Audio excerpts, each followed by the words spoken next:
eventful show, eventful week. How do you manage to have a week that feels this long when it's only a 4-day work week? I'm not exactly sure. It's a bizarre show today. We started with a Suey.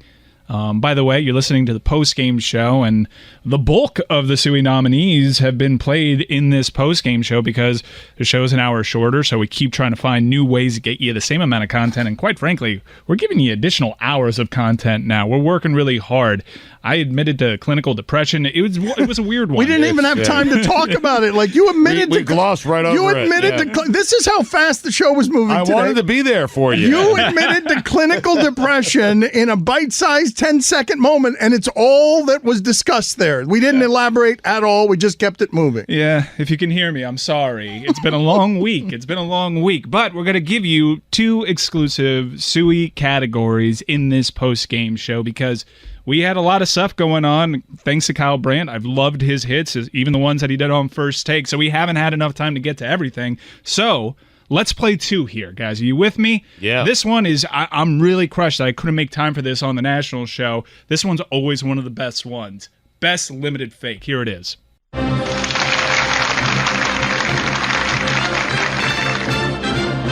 And now, the Suey nominees for Best Limited Fake. The shipping container has a Joe Tess off. I'm not sure if Mike Ryan's Joe Tess is better than Billy's Joe Tess. It is pretty good there, Bill. Thanks, Michael. What about mine? And what about mine? Yours Okay, is well, terrible. wait a minute. You know what? No, it is not. Yeah, yours No, it is not. We can all agree right, well- it's pretty bad. You know No, what? mine's better than yours. Hold on. A test off. You are looking live. Sounded great to me, Michael Wiener. Wow, that's pretty good. Billy's is pretty good. I think Billy's might be better than yours. Roy wants to get in here. I don't know why. First and 10 from the 20. It's just Roy talking. It's just Roy talking. I sound like this all the time. They serve a nice steak at MetLife Stadium with Prime Italian. He's good. the Kingdom of Saudi Arabia. Home of Manny Pacquiao versus some Australian tomato can. Ron McGill, limited fake cheetah purring. A cheetah will purr. It's so loud you'll think it's roaring. It's like a...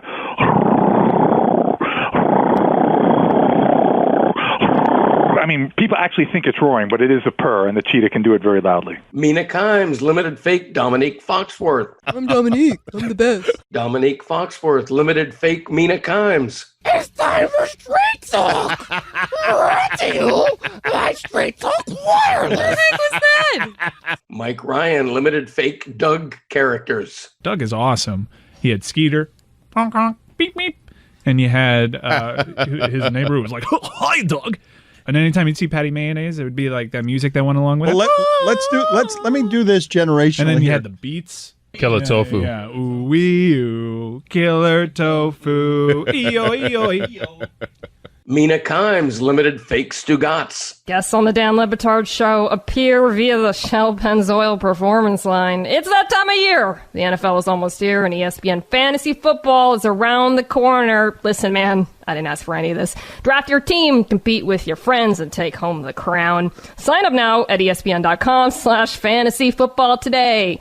Dano, now your Sports Center update. Jerry O'Connell, limited fake Stugotz. I want to say my specialty is I do a Stugatz imitation, and I would like to do it for all of you right now. Of course, but can you answer my question about whether you know who Amin El Hassan is? I know exactly who Amin Al Hassan is. This is me answering your question as Stugatz. I think that's a pretty good imitation, personally. Yeah, thank you, Stugatz. Thank you. It's not good. Thank you. It's, Love it. It's a dreadful. Why is Amin applauding that? No, it isn't. It's a terrible impersonation of Stugatz. I think it's perfect. Let me tell you, if Stugatz is ever on SNL, I should definitely portray him. I don't have any idea who you're doing. It is not Stugatz. Diana Rossini, limited fake Stugotz. You come here and he'll just shower you. Then you start to actually think he likes you. You're like, wow. And then you'll get a text later. Hey, can you hop on my podcast? Or, hey, can you drive me back to New York? Hey, can you take me to the airport? He always needs something. What's that voice you're doing right now? It's you. John Sally, limited fake Dave Chappelle. Dave Chappelle said, "This is the only time I wish I still had my show." Chris Cody and Mike Ryan do their limited fake Jay and John Gruden to Jay Gruden. Fake Jay Gruden. Go ahead. Yeah, there's Robert and Kirk. That's pretty good, actually. And Fat Rob. Fat Rob. Fat Rob. Good old Fat. I forgot all about Fat Rob. I wonder how he's doing. Fake John Gruden. Say hi to the real Jay Gruden. Hey, bro, I love you when you play poker, man. You gotta know when to hold them, know when to fold them. And I know you're looking for work. You could head out to the FFCA, or you could be a short order cook at Hooters, man. I know the right people. Or you could replace that Alberto Riveron, man. He's terrible. Or come to Oakland and coach my 18 quarterbacks. How about the Nathan Peterman, man? Pretty good. Mina Kimes, limited fake Boston sports fan. How dare you insult Tom Brady? Wow, that was a really bad New England accent. So the Pats fans are like, how dare you? That was getting closer, I think. Liam Neeson and Taken. That was Taken. How dare you insult the Tom Brady? Oh, my God. Mina, did you watch any Westworld last night? Yes, sir. I was driving on the pike, then I banged the Yui to turn around and watch my shows. Oh, God. Hand me the clicker. It's so bad. Greg Cody, limited fake MLB Veterans Committee member who voted in Ted Simmons. Well, it is what it is. Ted Simmons gets well below 75%, isn't even close to induction. And then years later, for whatever reason, a group of 8 people sitting around a table goes, you know what? I played with Ted Simmons. He's a damn good ball player. So right. Mina Kimes, limited fake Sean Connery. Jerry's actually impossible to say in a Sean Connery accent. What are you doing, Jerry? Wait, what was that? Wait, hold on. Do you want me to say more in the Sean Connery accent? Yeah. Welcome to the Welcome to the You guys. Welcome to the Rock. Mike Ryan, limited fake Pablo Torre, officiating Dan's wedding. Do you take Valerie to be your lovely wedded wife? Dan, do you? Here's the thing. I now pronounce you husband and wife. A letter from Paul to the Ephesians. Mike Ryan and Jeff Passan, limited fake crying Red Sox fan, talking to Elmo. It's our birthright, Jeff Passan. We're supposed to keep our best players. Now what are we going to do? Steal another team's best player? The only thing that will make me happy is hearing from Elmo. Mike, you sound really sad. We need to make you feel better. Who's the next great young player I can poach from one of the teams that can't afford their stars to replace him? I can't do this anymore. It's so good. What are we going to do? Steal a Manny Ramirez type from another franchise that had him as a homegrown talent? I'm so sad. Or maybe we can poach David Ortiz from the Twins because they can't afford players. Mike Ryan and Chris Cody, limited fake Jerry Seinfeld as the Mets manager. Jerry Seinfeld as the next Mets manager or Alex Rodriguez? Easily Alex Rodriguez. Really? Easily. What's the deal with a hit and run? No, you're supposed to run all the time. Look. Why is it a pinch hitter? No one's getting pinched. Local hour caller Hefe, limited fake Mario from Nintendo 64 burning his butt. Wow. Chris Cody, limited fake Goran Dragic, drugging Dion Waiters on that Heat flight. Am I the only one that is now picturing Goran Dragic being the prankster? Like dropping, oh, let's leave it here. Then I scurry away. You made him Transylvanian. And he's just like got his hands rubbing him together as he eats them. And then he's like, oh boy, this did not go as planned. The worst impersonation I've ever heard. Way too Russian. It's also a cartoon of some sort. Diana Rossini, limited fake, her mom. People will be real nice, say, hey, I saw Di covering, the Giants this weekend. My mom was like, oh, yeah, she's doing well. She works a lot. Not married, though. Like, that's how people, that's how she finishes conversations. So he's like, yeah, she's done. One day if she was on Good Morning America, then I'd watch. Dan Levitard, limited fake horse. Sarah Spain, limited fake horse. Mina Kimes, limited fake horse. Chris Cody, limited fake Marty Smith. I'm angry, man. I'm angry. I'm PO'd. You want to keep trying it? Do you want to? I don't want to do it anymore, man. That's it. Billy Gill, limited fake New York Knicks statement about Spike Lee. The important thing with this, just so you guys are aware before I read it, is you need to read it with the right tone. Right. All right, so here we go. Statement from the New York Knicks. The idea that Spike Lee is a victim because we have repeatedly asked him to not use our employee entrance and instead use a dedicated VIP entrance, which is used by every other celebrity who enters the Garden, is laughable. It's disappointing that Spike would create this false controversy to perpetrate drama. He is welcome to come to the Garden anytime via the VIP or general entrance, just not through our employee entrance, which is what he and Jim agreed on to last night when they shook hands. Scene. Thank you, Billy. Amin Al Hassan, limited fake O.J. Simpson. Hello, Twitter world. It's me, yours truly. Amin Al Hassan, limited fake Barack Obama doing O.J. Simpson. Hello, Twitter world. It's me, yours truly, with Michelle, Malia, and Sasha. Amin Al Hassan, limited fake DMX doing O.J. Simpson. Hello, Twitter world. It's me, yours truly. Amin Al Hassan, limited fake Alvin Gentry doing O.J. Simpson. Hey, I'll tell you right now, it's me, yours truly.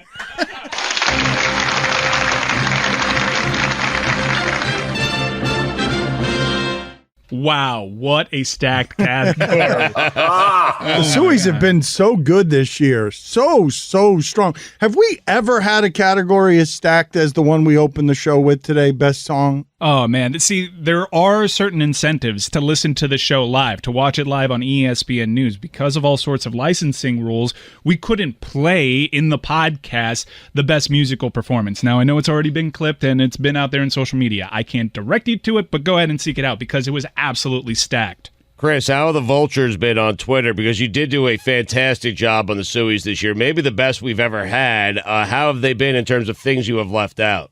Honestly, and don't tell me if you guys have seen more, I only saw tweets about the Tony thing during dismissal. I haven't seen, I don't think, any other omissions. I'm sure I forgot other things, but they've been nice to answer your question. Yeah, for musical performance, it was a really tough edit because it got edited for length, not because of the quality. There were so many great... The listeners have come back with a vengeance for the songs, and we thank them for actually picking up that production element of our show because it's been great. It's been a little competition.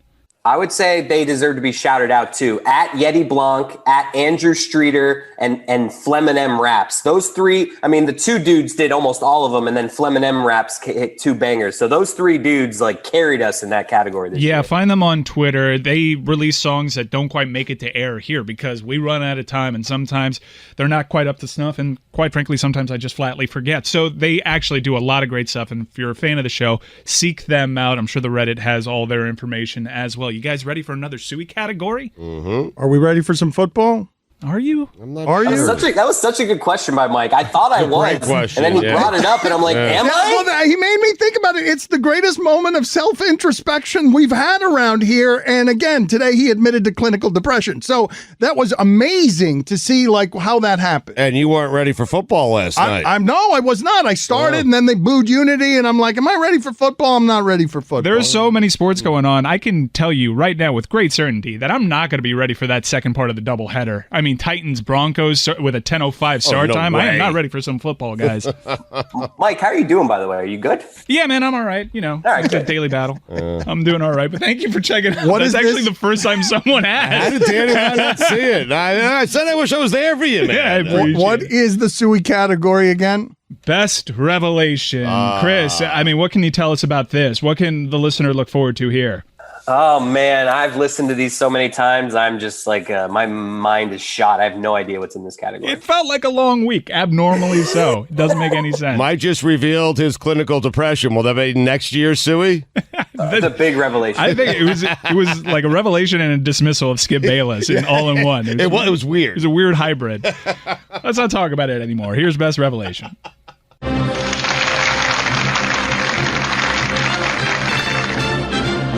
And now the Suey nominees for Best Revelation. Stu Gotz's odd food revelation. Grits are underrated. I'm a late bloomer to grits. Never had them. You've never had grits? Oh, they're so No. You haven't had grits in your life. I've never had grits, man. Stu Gotz admits to theft. So I like to start with a bag of chips and a soda, a little fountain soda, and by the time I'm done shopping, because I love a stroll through Publix, especially on a Sunday, okay? By the time I'm done with the soda, done with the chips, and I just throw them in the garbage, don't pay for them. How about that, Teddy? Not surprising at all. I would have just guessed So that. you steal. Yes, he's a thief. I mean, technically, listen, you know. Technically. What's the technicality No, here? there's no technically. That's just a crime. You just admitted to a crime. I mean, is it stealing if you don't leave the place with the items? I mean, I'm eating them in store. I mean, come on. Noah Syndergaard didn't finish Game of Thrones, even after appearing on the show. It was a great time going over there and filming for Game of Thrones. It's one of my favorite shows, but to be quite honest, I haven't even watched the last episode of the final season. I was just kind of, honestly, pains me to say it, but disappointed a little bit. Wow, so you didn't even finish it off after being all excited to be on Game of Thrones. They neutered your spirit. Your joy was gone, and you just gave up on the last season. I know, I'm immediately regretting telling you that right now, but It is newsworthy. I guess the secret's out. Mina Kimes' Tom Cruise revelation. So this daughter proceeds to tell us a story about all the crazy stuff Tom Cruise does, but nobody knows because when he made Vanilla Sky, he had the mask maker make him a bunch of prosthetics so that he can go out in public and do whatever he wants. So at any time, Tom Cruise might be near you, and you might have no idea. Jeff Passan reveals that a gift the show got for Tim Kurchin has become a daily annoyance in Tim's life. You guys, in an act of like wonderful generosity, sent him a Diet Mountain Dew themed mini fridge. It turned out that mini fridge is the biggest piece of crap in the world and makes extremely loud noises. And every time he has to go on TV in his office where his Diet Mountain Dew mini fridge is, he needs to unplug it because it's that terrible. He's so nice that he never would say it to you guys.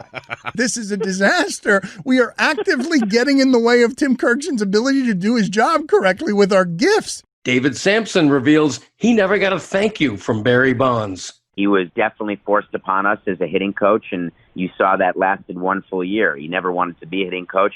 I never got a thank you from Barry for tolerating that year and for letting him back into the game. Amin Al-Hassan revealed something that changed his life. So how come you're not into hockey? I am. Hockey All-Star Game changed my life. What are you talking about? Which one? The one in L.A. a couple years It ago. changed your life? Oh, they do it right. But how did it change your life? It made me look at sports in a different way. Have you watched a hockey game since? Yes, I did. Don't ask me which one. Mina Kimes reveals she wasn't a fan of cocky arcade kid growing up. Did you ever do the thing at Chuck E. Cheese where a kid would be walking around with like a long chain of tickets and you would just step on it and then break them off? And take his tickets? Yeah. Yes. Yeah. Mina. Yep. We've all done it. No, we haven't. I've done it. I did it last week. I've done it. Yeah. Mike Leach reveals whether he's been to a nude beach. Have you ever been to a nude beach? Yes, I have.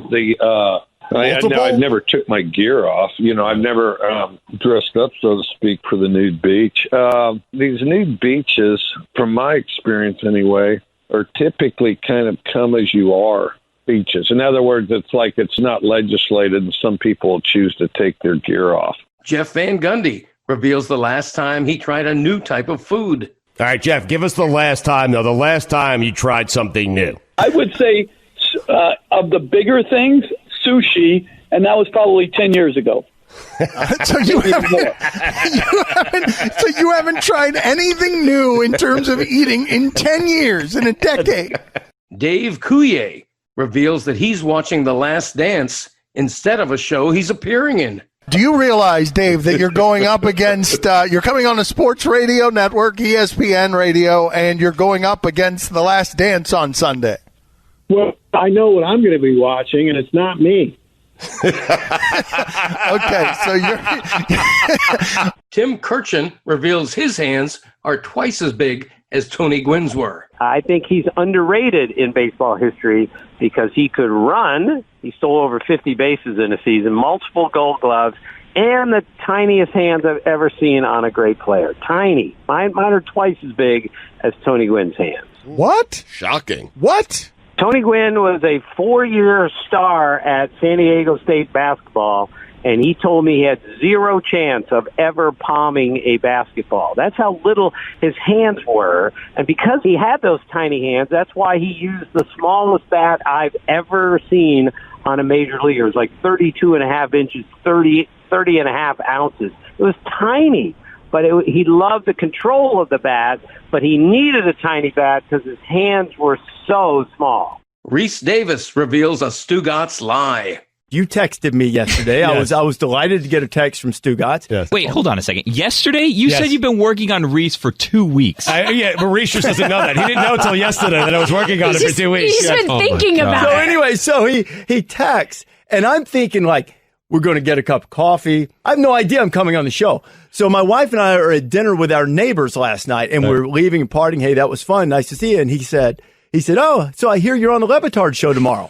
I'm like, what? I had no idea. No idea. And then I got another text this morning from our college football producer, Jonathan Wiley, who does a great job. Wiley goes, hey, man, you're doing Le Batard this morning? I was like, apparently. So I didn't have any idea. Reese, last Wednesday, you were co-hosting This Friday for 3 hours. Well, Just so no. you know. Yeah, you were co-hosting with me on Friday, then I realized you had College Game Day. But when I say I was working on it, that's when I was working through Reese's neighbor. Greg Cody reveals an odd job he's always wanted. Caretakers. Can you imagine working in a cemetery? Sad job. I mean, I would love that job. What? That next to a garbage man. Seriously, because you're enveloping yourself in that whole aura every single day. Regaling in the fact that you're not dead yet. I mean, it's just fantastic. Greg Cody got yelled at by Don Shula for calling the Hall of Fame coach the cobbler. Greg used to call Don Shula the cobbler because Shula sounds like shoe, and the cobbler is someone that works on shoes. Right. Now, his nickname was Shoes. People used to call him Shoes. So I called him in print the cobbler, thinking it was a great thing to make a nickname. I love nicknames of nicknames, like when you call the pitching mound the bump or the hill. So I did that with Shoes becoming the cobbler.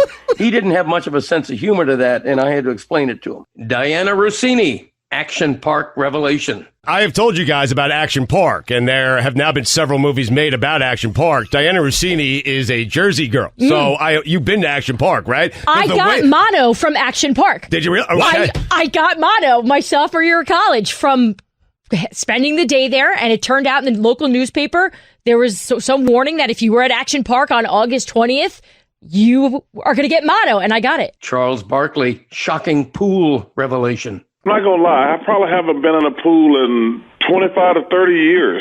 But when I was young, I'm not a big swimmer. So I haven't been in a pool, and I can't remember last time I've been in a pool. Let me tell you something. I got a pool at my house, and I don't think I've ever been in it. Reese Davis reveals how Kirk Herbstreit stays cool on the set of College Game Day. Herbie has 2 air conditioners only when we're on set, blowing on him at all times, and he'll reach down, put his sleeves in there, and try to blow air into his suit. He doesn't like to wear the cool shirt, is what they call them, that I do. But if we go out to the octagon or go to the demo field, then you've got nothing. But on the set, you can hook up to the cool shirt, and there's an air conditioner blower, which he hogs. What is it? Is it coils? Is it just a shirt that's air conditioned? It's a spandex sleeveless shirt that you put on over your undershirt, or if you want to wear it against your skin, I guess you could, but I don't want to. And it has little coils in it that you hook to, I don't know if it's a cooler or some kind of pump, and it pumps cool water through the coils and tries to, keep you from absolutely melting. Aaron Donald reveals he prefers pizza without sauce. I actually don't even like pizza sauce at all on my pizza. How does that work? No pizza sauce? You get the cheese and everything. I get pepperoni, I get sausage, and I get banana peppers on my pizza with no sauce. Try it. It's amazing. It's just a sandwich. You're just making a sandwich. You're breaking news. No, it's a pizza still. It's delicious, man. I'm telling you. Alejandro Narciso, Antonio Brown's videographer, reveals how they got consent from John Gruden to use their phone conversation in Antonio's controversial video. The way that happened was I was shooting him all day, and he was talking to Drew Rosenhaus, and then suddenly he goes, Gruden's on the line. So I wasn't really thinking at that point of anything, you know, and I wasn't going to be like, hey, tell him that you're recording, by the way, you know, so we recorded it, and then I put it in the video, and then while we were doing it, AB's marketing manager calls him and he says, hey, do you guys know that that's illegal to, you know, post that without telling him first? And I was like, damn, he's right. So I was in the process of taking all the Gruden stuff out, and then I told AB, like, send the video to Gruden and then see what he thinks, because, like, we can get consent that way. So my whole thing the entire time when we were waiting for Gruden's response was that Gruden's going to be like, listen, AB, I love you, man, but, you know, that's disrespectful. I can't be having you... Gruden gave permission? I can't be having you post, like, our own conversations. And then he responds, like, 15 minutes later, 3 texts. He goes, wow, I love it. Loved it. I love it. And I was like, what? What? And then we were like, all right, there's our consent. Bob Ryan, insane Rube Waddell revelation. The aforementioned Rube Waddell. Waddell, excuse me. He made his major league debut in 1897. Yeah, so what's the point? Here's a tidbit on Rube Waddell. You ready for this? Of course. Those are the days when, of course, they not only had roommates, but they had to sleep in the same large bed, okay? And his catcher, Ozzie Schreck, had a clause in his contract that said that Rube Waddell, his roommate, could not eat animal crackers in bed. Whoa! That is great. Thank you, Bob. Thank you for being on with us, Bob. Anytime.